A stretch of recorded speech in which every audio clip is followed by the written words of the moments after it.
시간이 되었습니다. 우리 다 같이 묵도하심으로 1월 15일 수요일 새벽 하나님 앞에 예배 드리겠습니다. 좋으신 우리 주 하나님, 우리가 오늘도 주님 앞에 나와 예배합니다. 우리의 심령을 주님 앞으로 주장하여 주옵시고, 오늘도 주님 만나는, 또 하나님 받으실 만한 복된 예배 드리는 저희도 되게 하여 주옵소서. 거룩하신 우리 주 예수님 이름으로 간절히 기도드리옵나이다. 아멘. 우리 사도신경 고백드립니다.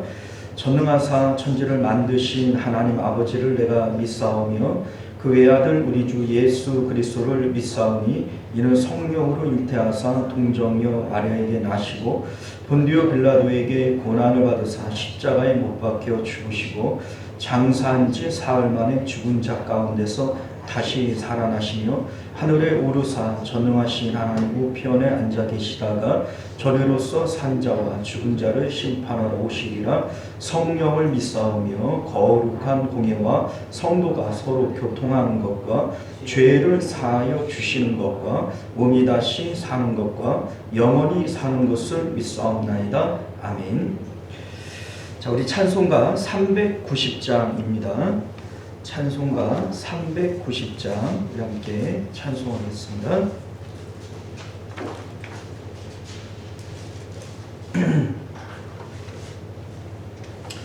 자, 우리 찾으신 줄 믿고 찬송합니다. 예수가 거느리시니 즐겁고 평안하구나. 조야에 자고 깨는가. 예수가 거느리시네.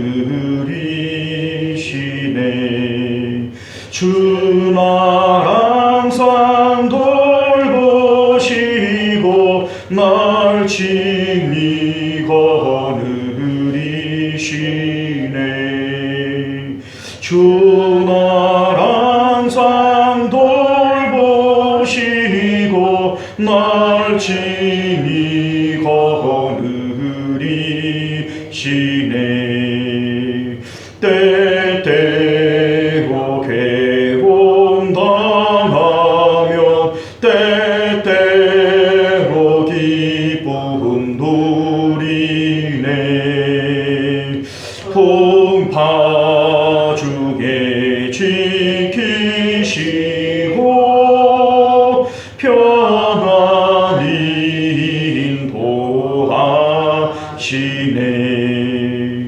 주 날 항상 돌보시고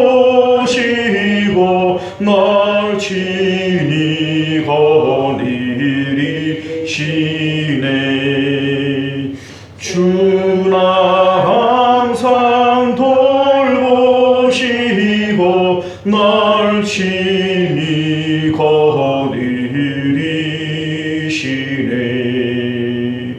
내 주의 손을 붙잡고 천국에 올라가겠네. 괴로우나 즐거우나 예수가 거느리시네. 주 날 항상 돌보시고 날 친히 거느리시네. 주 날 항상 돌보시고 날 친히 거느리시네. 이 세상 이별할 때에 마귀의 권세 이기네. 천국에 가는 그 길도 예수가 거느리시네. 주 나라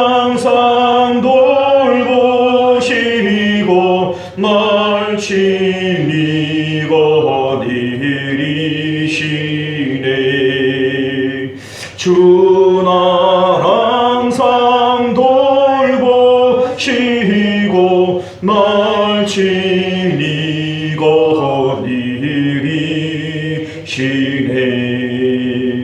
아멘.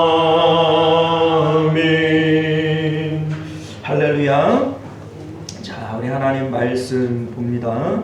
사도행전 15장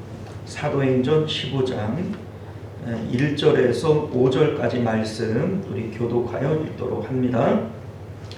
어떤 사람들이 유대로부터 내려와서 형제들을 가르치되 너희가 모세의 법대로 할례를 받지 아니하면 능히 구원을 받지 못하리라 하니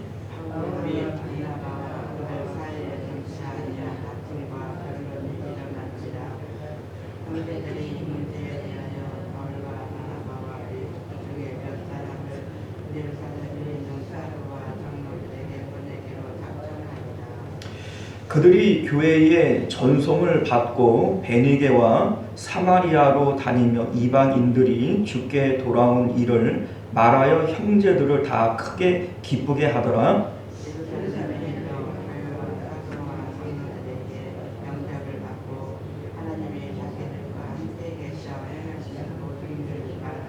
함께 했습니다. 바리새파 중에 어떤 믿는 사람들이 일어나 말하되 이방인에게 할례를 행하고 모세의 율법을 지키라 명하는 것이 마땅하다 하니라. 아멘. 자, 우리 기도하겠습니다. 은혜로우시고 자비로우신 우리 주 하나님, 우리가 오늘도 주님의 복된 말씀을 통하여 하나님의 뜻을 발견하고 또 그 뜻대로 살아가기를 힘쓰는 저희들 되게 하여 주옵소서. 거룩하신 예수님 이름으로 기도드리옵나이다. 아멘. 오늘 우리는 함께 읽은 본문의 말씀을 중심으로 율법과 할례 논쟁의 결론이라고 하는 제목으로 하나님 말씀 함께 나누도록 하겠습니다. 율법과 할례 논쟁의 결론. 오늘 15장에는요 기독교 역사상 너무나도 중요한 논제를 가지고 예루살렘에서 제1회 총회가 개최가 되어집니다. 오늘 말씀의 배경은 이렇습니다. 바울과 바나바가 1차 전도 여행을 마치고 안디옥으로 돌아왔어요. 그곳에 기거하던 중에 유대로부터 예루살렘으로부터 유대인 개종자들이 내려와서 이들은 성경 교사라서 안디옥에 있는 이제 그 교인들을 가르치게 되어졌던 겁니다. 그런데 그 가르침 가운데 1절 말씀을 보면 너희가 모세의 법대로 할례를 받지 아니하면 능히 구원을 받지 못하리라, 이렇게 가르치는 거예요. 지금까지 바울과 바나바가 안디옥 교회의 교사로서 그들을 가르쳐 왔지만 단 한 번도 율법과 할례를 받아야 구원받는다고 가르쳐 본 적이 없습니다. 또한 1차 전도 여행에서 바울 일행이 복음을 전할 때에도 예수 그리스도의 십자가를 나의 것으로 동일시하여 받아들이는 이 복음을 영접하면 구원받는다라고 가르쳤지 율법과 할례에 대한 것은 단 한 번도 가르쳐 본 적이 없습니다. 자, 그러니 지금 이들이 주장하고 있는 것은 안디옥 교인들이 지금까지 믿어왔던 이 복음을 완전히 무효화시키는 것이고 1차 선교 때에 그 많은 성과들을 다 물거품으로 만들어버리는 이러한 내용이 되어지는 겁니다. 이들의 주장대로라면 할례와 율법을 지키지 않으면 구원이 없다 하니 지금까지 안디옥 교인들을 가르치고 복음을 전했지만 이들이 율법, 이 할례 이거 없이 구원받을 수 없기 때문에 헛내를 하는 것이다, 이렇게 되어지는 것이죠.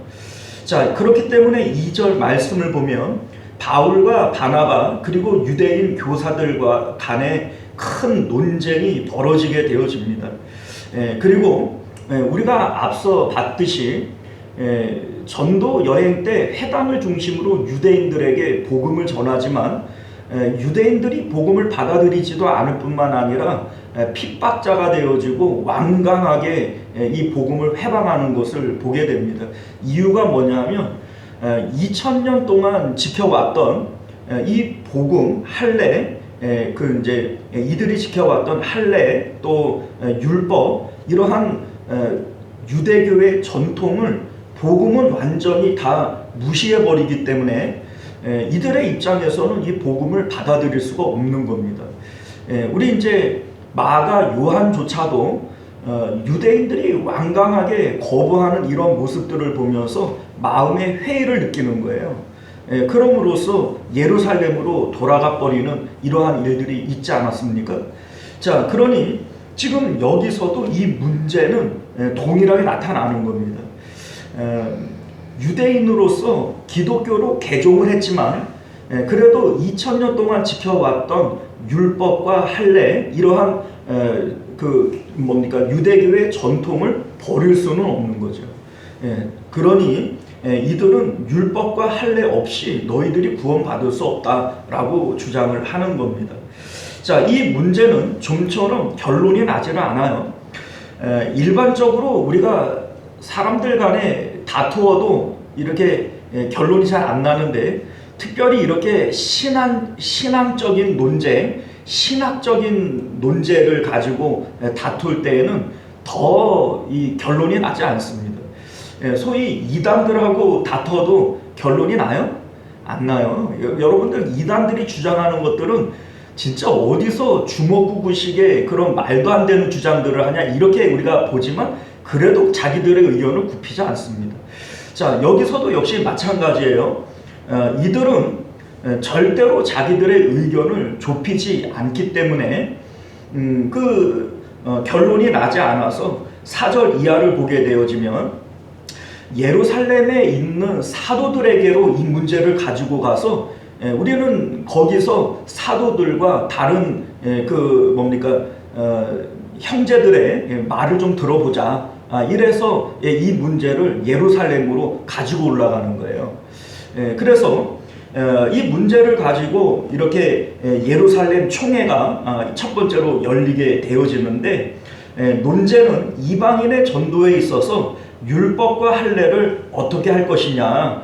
율법과 할례를 받지 않으면 정말 유대인들이 주장하는 것처럼 구원이 없는 거냐, 아니면 율법과 할례가 없이도 구원을 받을 수 있는 문제냐, 이것을 가지고 총회가 열려지는 거죠. 너무나도 중요한 문제죠. 만약에 여기서 결론이 잘못 났다면 오늘날 우리들도 할례 받고 율법 지켰어야 될 겁니다. 그러니까 이 논제는 너무나도 중요한 문제다 이렇게 볼 수 있죠. 자, 예루살렘에서도 이 논제를 가지고 총회가 열릴 때 아주 팽팽한 그러한 논쟁이 벌어지게 되어집니다. 5절 말씀을 보면요, 바리새파 중에 어떤 믿는 사람들이 일어나 말하되 이방인에게 할례를 행하고 모세의 율법을 지키라 명하는 것이 마땅하다 이렇게 주장을 합니다. 바리새인들, 예수님에게 많이 호되게 야단맞고 했던 이 바리새인들이 예수님 믿고 이제 기독교인 되어졌으니 정말 반갑고 좋은 일이긴 한데 이들이 또 뭐라고 얘기를 하냐면 율법과 할례 이거 지켜야만 된다. 이방인들에게도 이것을 지키게 하는 것이 마땅하다. 이렇게 주장을 하고 있는 겁니다. 자, 그런데 여러분들 그냥 이들이 똥꼬집 부리고 있는 거다 이렇게 생각을 하면 안 됩니다. 우리가 생각할 때 저 꼰대들, 유대인 꼰대들 이거 율법과 이 할례를 버리지 못해서 캐캐 묵은 그것들을 지키게 하려고 그런다 이렇게 생각해서는 안 됩니다.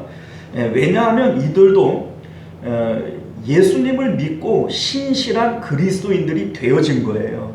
이들이 주장하는 것은 똥꼬집 부리는 것이 아니고 자신들의 신앙의 양심을 걸고 마땅히 이렇게 해야 이방인들도 구원을 받을 수 있다라고 생각을 하는 겁니다. 자, 그러면 이들이 주장하고 있는 그 성경적 근거가 뭐냐? 자, 여러분들 예수님께서도 율법을 폐하러 온 것이 아니라 나는 율법을 완성하러 왔다라고 말씀하셨어요. 그죠? 또한 이 세상 천지는 없어지려니와 율법의 일정 일획이라도 없어지지 않겠다라고 말씀하셨어요. 자, 그러니 이 율법이 시대가 바뀌었다고, 신약의 시대가 되었다고 버려도 된다, 이렇게 얘기할 수 있나요? 없다는 거예요. 또한 할례에 대한 것도 마찬가지입니다. 할례 언약을 하나님께서 아브라함에게 주실 때 창세기 17장 14절을 보게 되어지면, 할례를 받지 아니한 남자 곧 그 포피를 베지 아니한 자는 백성 중에서 끊어지리니 그가 내 언약을 배반하였음이라, 이렇게 말씀합니다. 자, 여기에 보면 백성 중에서 끊어진다라고 하는 말의 의미가 뭐예요? 이제 언약 백성 아니라는 얘기고, 그러면 구원 받아요, 못 받아요? 못 받는 거예요.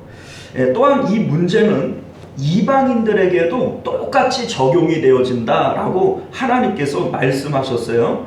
17장 12절 이하를 보게 되어지면, 너희의 대대로 모든 남자는 집에서 난 자이나 또는 너희 자손이 아니라 이방인에게서 돈으로 산 자를 막론하고 난지 8일 만에 할례를 받을 것이라. 너희 집에서 난 자이든지 너희가 돈으로 산 자이든지 할례를 받아야 할지니, 이에 내 언약이 너희 살에 있어 영원한 언약이 되려니와, 이렇게 되어져 있어요. 자, 그러니까 이방인이라고 할지라도 할례 행하래요, 안 행하래요? 행하래요. 그러니까 지금 이방인으로서 기독교인 되어진 자에게도 할례를 행해야 된다라고 주장하는 유대인들의 이 주장은 맞아요, 틀려요? 맞는 거죠.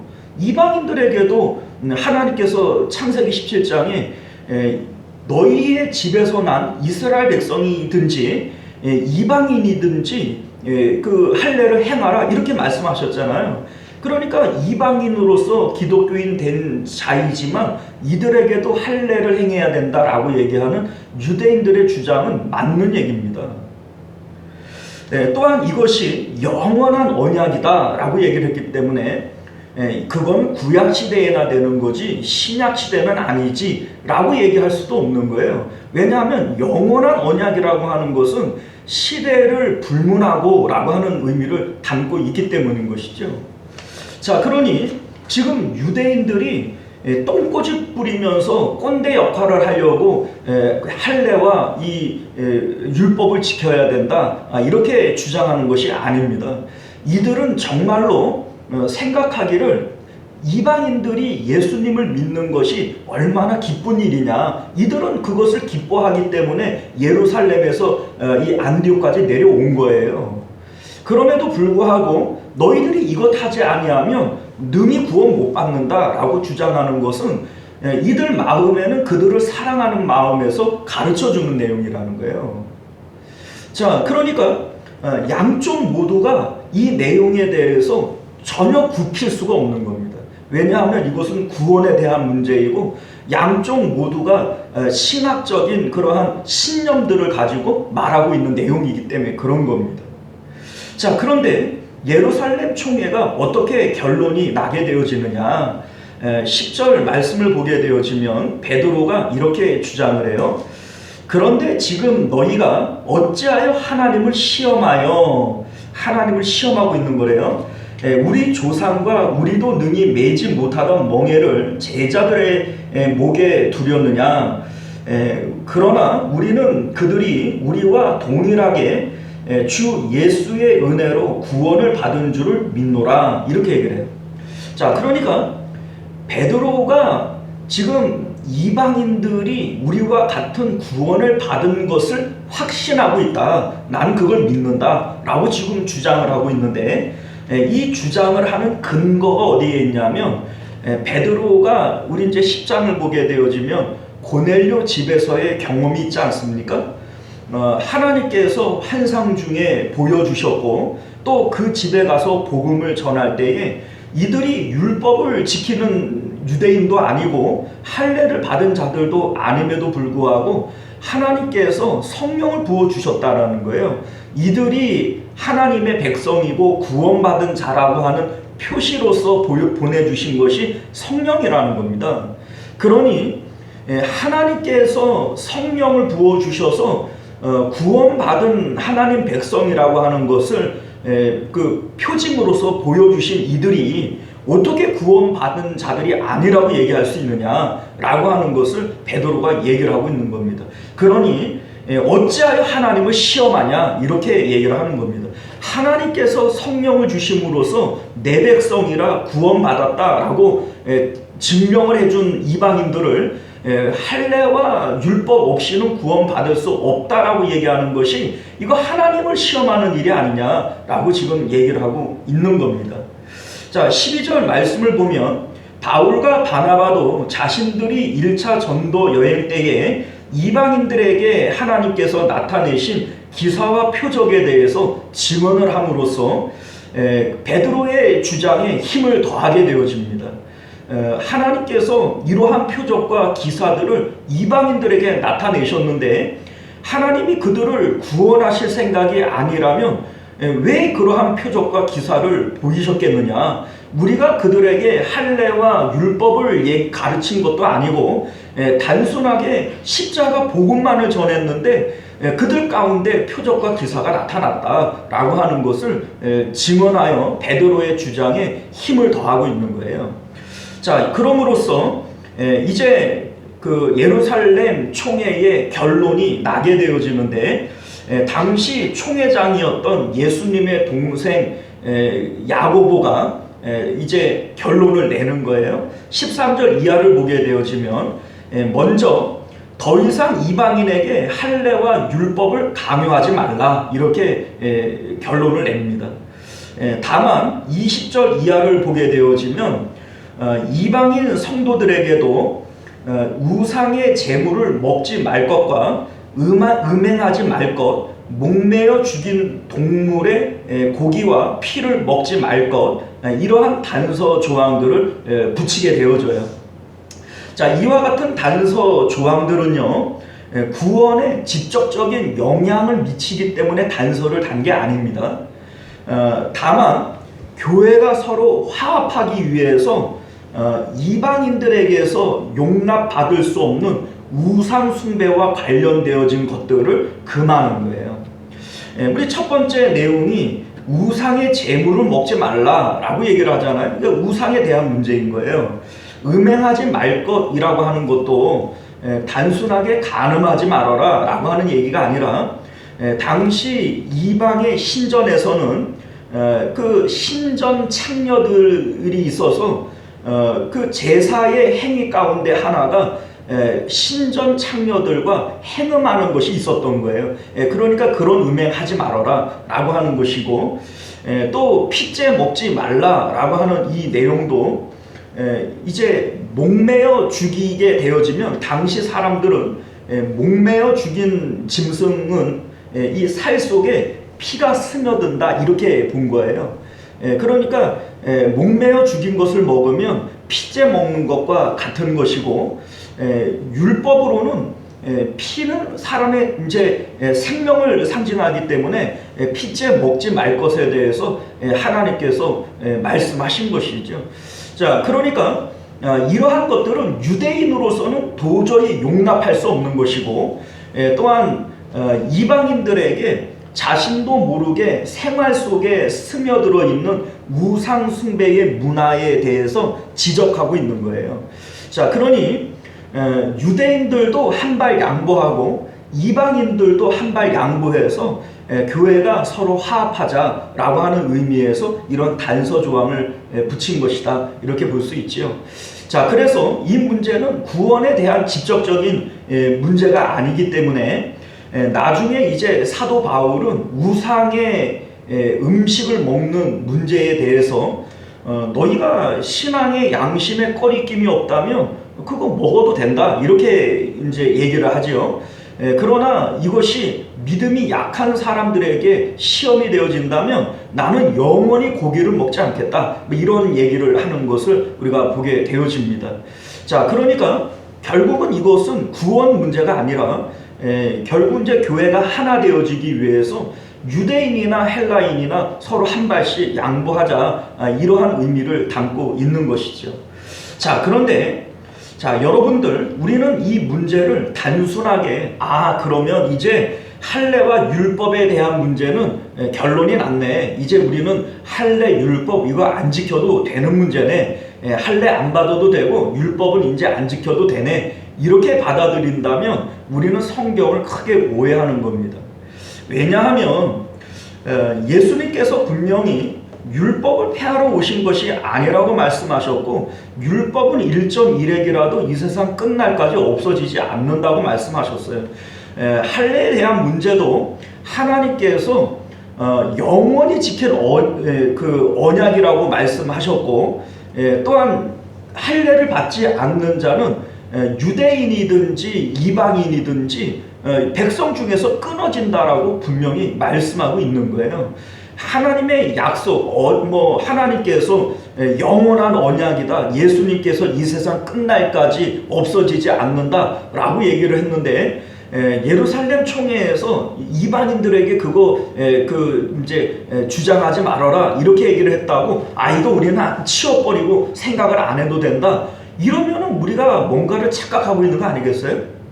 그렇죠? 자, 예수님께서 없어지지 않는다고 얘기했고 하나님께서 영원한 언약이라고 얘기했으면 이거는 지금까지 있는 거예요, 없는 거예요? 없는 거예요? 있는 거죠. 하나님께서 영원하다고 얘기를 했고 예수님께서도 이 세상 끝날까지 없어지지 않는다고 얘기했는데 이게 어떻게 없어집니까? 총회에서 이제는 안 지켜도 된다 이러면 없어지는 거예요? 총회가 하나님 말씀보다 먼저입니까? 아니에요. 여러분들 이거 착각하면 안 됩니다.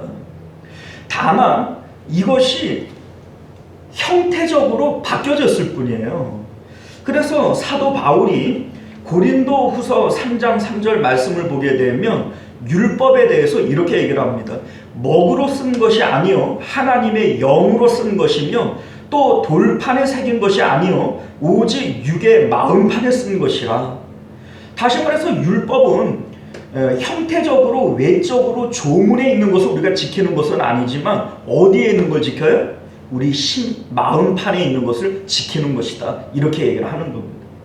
할례에 대한 것도 역시 마찬가지예요. 로마서 2장 29절 말씀을 보면 오직 이면적 유대인이며 할례는 마음에 할지니 영에 있고 율법 조문에 있지 아니한 것이라 이렇게 말씀하고 있어요. 할례에 대한 것도 우리가 몸에 하지 않는 것뿐이지 할례는 어디에 해요? 마음에 한다는 거예요. 율법 조문도 돌판에 있는 것이 아니라 마음판에 있는 것이고 할례도 몸에 하는 것이 아니라 마음에 하는 것이다. 이렇게 주장함으로써 할례나 이 율법이 없어진 것이 아니라 우리 마음에 새겨진 것이고 마음에 있는 것이다 라고 하는 것을 성경은 말씀하고 있음을 믿으실 수 있기를 바랍니다. 자, 여러분들 마음의 할례라고 하는 게 뭡니까? 마음의 할례. 하나님께서 아브라함에게 할례를 명령하실 때 창세기 17장 말씀을 보면 너는 전능한 하나님 앞에서 행하여 완전하라 이렇게 말씀하시며 할례 언약을 주셨다는 겁니다. 너는 전능한 하나님 앞에서 완전하라. 자, 이 말씀이 무슨 의미냐면 내가 무슨 일을 행할 때마다 나는 누구 앞에 있어요? 하나님 앞에 있다라고 하는 것을 기억하라는 거예요. 그래서 몸에 표징을 새겨주는 겁니다.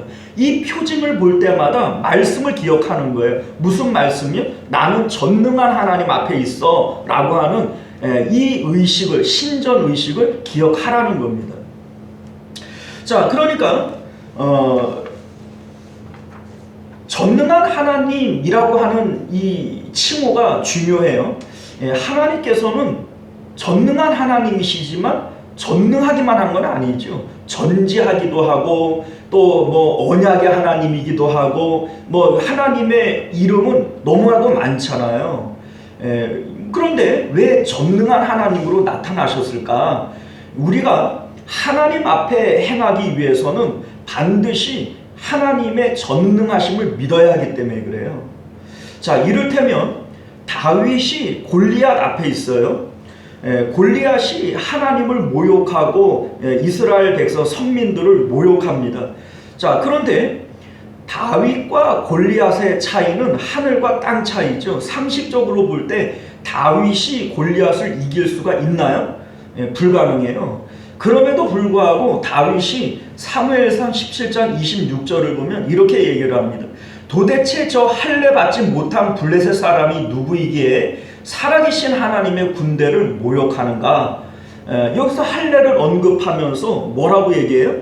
저 할례 받지 못한 사람이라고 얘기를 하죠. 자, 그러니까 나는 하나님 앞에 있는 거예요. 자, 그러니까 골리앗이 앞에 있지만 골리앗보다 먼저 의식해야 될 것이 누구예요? 전능하신 하나님이라는 거예요. 그러니까 물맷돌을 가지고 나아가서 골리앗을 쳐 죽이는 거예요. 이게 바로 할례 신앙이라는 것이죠. 자, 이 문제가요, 지금 내 앞에 사업의 문제가 골리앗처럼 크게 보여요. 내 앞에 건강의 문제가 골리앗처럼 크게 보여요. 내 앞에 자식의 문제가 골리앗처럼 크게 보여요. 내 힘으로는 도저히 할 수 없는 그러한 문제들처럼 보여진단 말이죠. 이때 우리가 기억해야 될 것은 뭐냐면, 나는 지금 누구 앞에 있어요?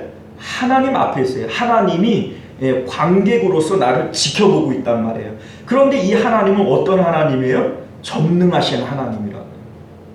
그러니 하나님께서 원하시기만 하고 하나님이 기뻐하시기만 하면 골리앗처럼 이 큰 문제라고 할지라도 얼마든지 이 문제를 이길 수 있다라고 믿는 것이 바로 이 할례 믿음, 할례 언약이라는 겁니다. 자, 율법에 대한 것도 마찬가지입니다. 율법이 없어진 것이 아니에요. 율법을 통하여 우리는 하나님께서 무엇을 기뻐하시고 무엇을 싫어하시는지를 깨닫게 되어지는 겁니다.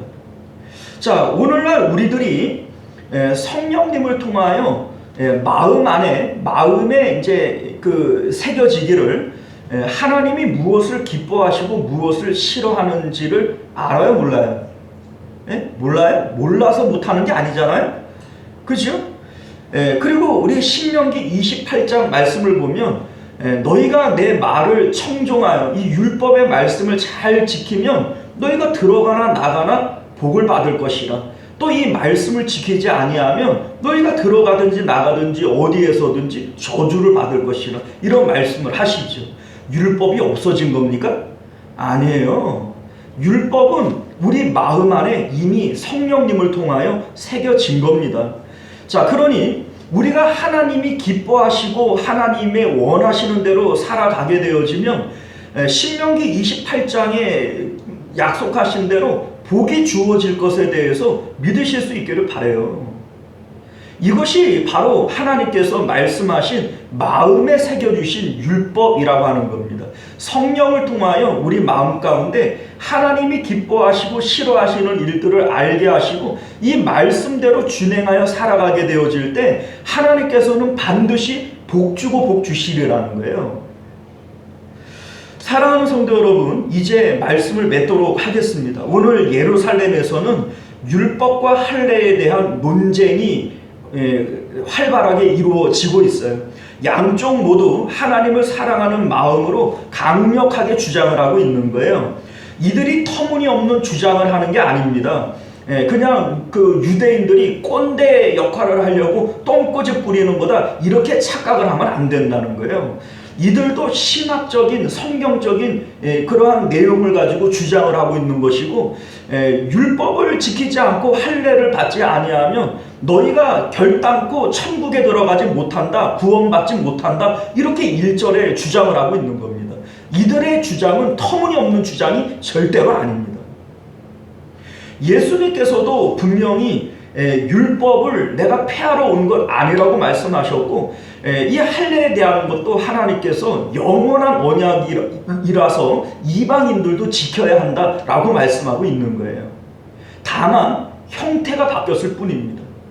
이전에는 몸에 하는 할례였고 돌판에 새겨진 율법이었다면, 이제는 우리 마음판에 새겨지는 이 할례요 또한 율법으로 바뀐 것밖에 없어요. 여러분들, 율법을 버려서는 안 되는 것이고 할례를 우리가 버려서는 안 되는 겁니다. 우리는 하나님 성령님을 통해서 하나님이 기뻐하시는 일이 무엇인지를 아는 율법이 마음에 새겨진 자들이고, 우리가 언제 어디든지 하나님을 기억해야 하는 마음의 할례를 받은 자들인 것을 기억하시기를 바랍니다. 이것이 없이는 능히 구원받을 수 없습니다.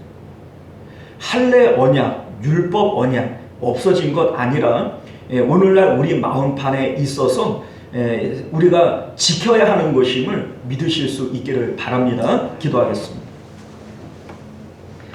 은혜로우신 우리 주 하나님, 우리는 할례와 율법에 대한 이 논쟁의 결론을 맺어봅니다.